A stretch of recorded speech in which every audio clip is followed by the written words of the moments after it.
ఆటోమేటిక్గా మంచి సినిమాలు వస్తూ ఉంటాయి. ఎందుకంటే 1000 కోట్లకు సంబంధించిన వారణాసి లాంటి ప్రాజెక్టు రాయగలిగిన రైటర్లు కూడా మన దగ్గర ఉన్నారు. కానీ కనీసం వాళ్ళ అమ్మకి 1000 రూపాయల మందులు కొనుక్కునే స్థితి కూడా లేక వాళ్ళ టాలెంట్ అలాగే వెనకపడిపోతూ ఉంది. అలా రైటర్స్ అందరినీ ఒక్కసారి గ్యాదర్ చేసి వాళ్ళకు ఒక నూతన ఉత్సాహం ఇవ్వాలని సినిమా ఇండస్ట్రీ పెద్దవాళ్ళందరికీ నేను ఒకసారి మనస్ఫూర్తిగా కోరుకుంటున్నాను. అలాగే మీరందరూ గమనిస్తే ఆల్మోస్ట్ సంవత్సరానికి 150-200 సినిమాలు రిలీజ్ అయితే పట్టుమని 10 సినిమాలు కూడా ఆడట్లేదు సినిమా ఇండస్ట్రీలో. అంటే సినిమాలు ఏమో ఆకాశంలో చుక్కల్లాగా లెక్క పెట్టలేనని వస్తున్నాయి, హిట్లు మాత్రం మన చేతికున్న వేళలాగా లెక్క బట్టిగలిగాన్ని కూడా రావట్లేదు. అంటే దానికి అంటే ఏదైతే ఎంత కష్టం వచ్చినా నిలబడ్డ ఆ 9 ప్రొడ్యూసర్లు వాళ్ళ సంగతి పక్కన పెడితే ఎంతమంది ప్రొడ్యూసర్లు ఇలా వచ్చి మళ్ళీ అలా ఊరెళ్ళిపోతున్నారో మీకు తెలియదు. అంటే కొన్ని 100 కోట్ల నష్టం అవి భరించలేక మళ్ళీ తెచ్చుకున్న పరువును కాపాడు కోసం ఆ ఇస్త్రీ చొక్కాలు వేసుకొని ఈఎంఐలు కడుతూ ఉన్న ప్రొడ్యూసర్లు ఇంకా చాలామంది ఉన్నారు. అంటే దేనికంటే ఇదంతా ప్రతి ఒక్కరు ఏదో ఒక సలహా ఇచ్చేయడమే.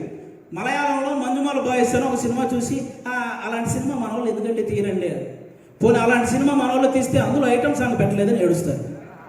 పోనీ ఏదో ఫ్రెష్ కంటెంట్ ఉండాలి కదండి, ఫ్రెష్ కంటెంట్ కావాలి కదండి.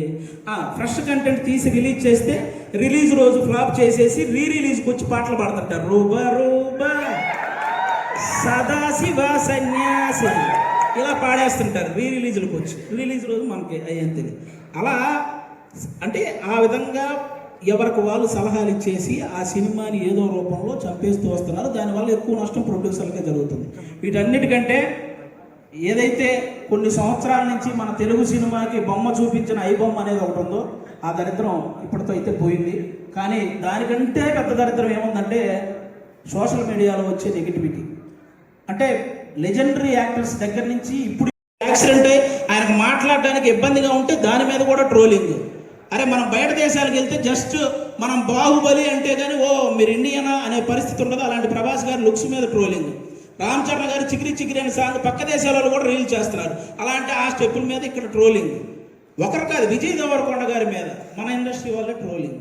అంటే ఒక వ్యక్తికి అంతకు మించి ట్రోలింగ్ అంత మానసికంగా ఒక వ్యక్తిని కుంగదేయాల్సిన పనే ఉంది. ఇప్పుడు బాహుబలి, RRR, పుష్ప ఎలాగో ఒక వర్గానికి అర్జున్ రెడ్డి లాంటి సినిమా కూడా అలాగే అతనికి బౌన్స్ బ్యాక్ అయ్యే టైం కూడా ఇవ్వకుండా అతని మీద అంత ట్రోల్ చేస్తూ ఉంటే అతను ఎంత ఇబ్బంది పడతాడో ఆలోచించాలి. శ్రీలీల అని ఒక తెలుగు అమ్మాయి ఇక్కడి నుంచి బాలీవుడ్, తమిళనాడు ఇలా వెళ్ళి అన్ని ఇండస్ట్రీల్లో వర్క్ చేస్తుంటే ఆ అమ్మాయి డ్యాన్స్ చేస్తుంది కానీ యాక్టింగ్ కదా. ఇప్పుడు భగవంత్ కేసరి అనే సినిమా నేషనల్ అవార్డు దృష్టికి వెళ్ళిందంటే బాలకృష్ణ గారి పర్ఫార్మెన్స్, అలాగే అనిల్ రావుపూడి గారి కథతో పాటు శ్రీలీల గారి పర్ఫార్మెన్స్ కూడా వన్ ఆఫ్ ద రీజన్ కదా. అలాంటి అమ్మాయిని అంత బ్లేమ్ చేయడం ఏంటి? ఒకటిగా మెగాస్టార్ చిరంజీవి గారి మీద డీప్ ఫేక్ వీడియోలు చేశారబ్బా. ఇంతకంటే దరిద్రం ఏమైనా ఉంటుందా? నాకు తెలిసి ఆయన రికార్డులు కొట్టిన పోస్టర్లు గోడల మీద పడేటప్పుడు ఆ ట్రోలింగ్ చేసినోడు వాళ్ళ అమ్మ కడుపులో కూడా పడి ఉండడు. అలాంటి వ్యక్తులు ఆయన 3 దశాబ్దాలు 1వ నంబర్ పొజిషన్లో ఉన్నప్పుడు వీడికి అసలు ఒకటంటే ఇలా ఉంటుందని కూడా తెలియదు. మన తుఫాన్ వచ్చిన ఆయన సినిమాల కోసం మనం పరిగెత్తుకుంటూ వెళ్తున్నప్పుడు వాడికి నడవడం కూడా వచ్చి ఉండదు. అలాంటి వాడు వచ్చి మెగాస్టార్ చిరంజీవి గారి మీద ట్రోల్స్. అరే మెగాస్టార్ చిరంజీవి గారు ఒక స్టేట్కో ఒక క్యాస్ట్కో సంబంధించిన వ్యక్తి కాదు, ఒక దేశం గర్వించదగ్గ వ్యక్తి మెగాస్టార్ చిరంజీవి గారు. అలాంటి వ్యక్తి మీద ట్రోలింగ్. ఈ ట్రోలింగ్ ఎందుకు, వీటి వల్ల సినిమా ఎందుకు చనిపోతుంది అంటున్నానంటే నేను హీరోల మీద ట్రోలింగ్ చేయడం వల్ల, ఇంతమంది స్టార్ హీరోల మీద ట్రోలింగ్ చేయడం వల్ల రేపొద్దున తెర మీద వాళ్ళు హీరోయిజం చూపించినా అది చాలా కామెడీగా అయిపోతుంది నార్మల్ జనాలకు చూసే వాళ్ళకి. అందుకే ఆ హీరోయిజం ఫెయిల్ అవుతుంది కాబట్టి సినిమాలు ఫెయిల్ అవుతున్నాయి. అరే 100 కోట్లు ఖర్చు పెడుతున్న ప్రొడ్యూసర్లు ఒక పక్క ఒక సినిమా హిట్ అయితే ఇంటికి వెళ్ళి మా అమ్మ నాన్నకి చెప్పుకుంటామని వెయిట్ చేస్తున్న డైరెక్టర్లు, ఒక సక్సెస్ వస్తే కానీ ఇంకో సినిమాలో మళ్ళీ కంటిన్యూ చేయరు అని ఆశపడే టెక్నీషియన్స్, అరే ఫ్యామిలీస్ని వదిలేసి అభిమానుల కోసం హిట్ ఇవ్వాలని చెప్పి కష్టపడుతున్న హీరోలు, ఒక సినిమా హిట్ అయితేనే జీతం పెరుగుతుందనే ఆశించే సినిమా కార్మికులు, ఇంతమంది కష్టాన్ని ఒక చిన్న నెగిటివిటీ ట్రోలింగ్తో మీరు కంప్లీట్గా దాన్ని చంపేస్తున్నారు. ఒక్కరు కాదండి, అసలు ట్రోలింగ్ అంటే ఇప్పుడు మీరు బ్రహ్మానందం గారి రియాక్షన్స్తో మీరు ట్రోల్ చేస్తారా? మేము కూడా నవ్వుకుంటాం, అందరూ నవ్వుకుంటారు. కానీ ట్రోలింగ్ అనేది నవ్వుకునేలా ఉండాలి కానీ నవ్వులు పాలు చేసేలా ఉండకూడదని ఒకసారి ఆ చేసే వాళ్ళకి నేను మనస్ఫూర్తిగా కోరుకుంటున్నాను. అలా ఇంకెప్పుడు కూడా ఇంతమంది లెజెండ్స్ ఎంతో సాధించి ఇక్కడ వరకు వచ్చారు, వాళ్ళని అంత ఈజీగా నెగిటివ్ చేసే ప్రయత్నం చేయకండి అని వన్స్ అగైన్ నేను మనస్ఫూర్తిగా కోరుకుంటున్నాను.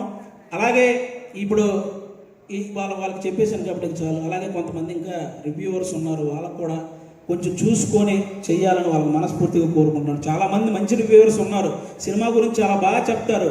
సినిమా గురించి బాగా చెప్పి ఈ సినిమా నచ్చితే మంచి హైప్ ఇస్తారు, నచ్చకపోతే ఇందులో ఈ నచ్చిన విషయాల కోసం మీరు వెళ్ళొచ్చు అని చెప్తారు.